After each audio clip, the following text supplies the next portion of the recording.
Hi! For today's video, first time kong magluluto ng pininyahang manok. Ayan, ginagayat ko na yung potato, patatas, asan kasara, charis. Tapos yung carrots, into cubes ko lang siya ginawa. Same size lang nung patatas. Tapos next nyan is yung bell pepper. Ginawa ko na din yung bell pepper. Ayan, medyo matagal, oh my gosh. Ano pang sasabihin ko dito? For the YouTube ang person, ayan, isa lang yung nilagay ko kasi konti lang naman yung manok. Tapos into cubes ko lang din to hiniwa. Ayan, careful lang kayo sa paggamit ng kutsilyo. Dapat meron kayong anong meron, girl? Ayan, ganyan lang. Wash nyo yan ha, bago nyo siya prito. Tapos half lang ng white onion yung ginamit ko. Tapos 3 cloves ng garlic. Yan. Tapos hiniwa ko lang siya. Yan. Mukhang chef lang ang peg. Charis.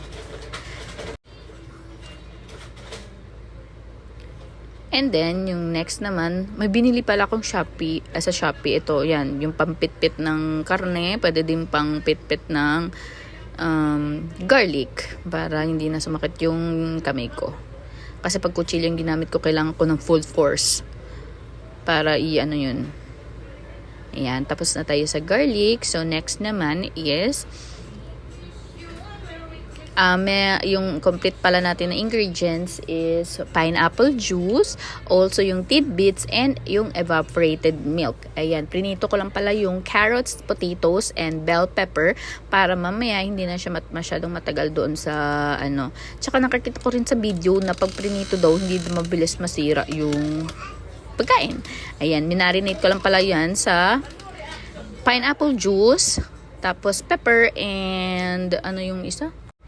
Patis. Tapos, ayan, ano ko muna siya, brinown ko lang muna yung manok bago ko ilagay yung onion and garlic. Ayan, pagkalagay ko, ayan, nag-ano yung kawali ko kasi nga, di ba matamis yung pineapple.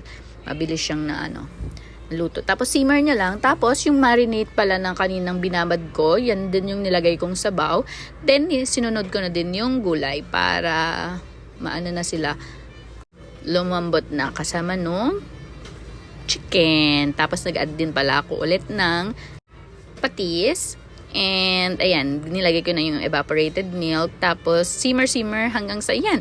Tapos na masarap guys kahit first time kong lutuin.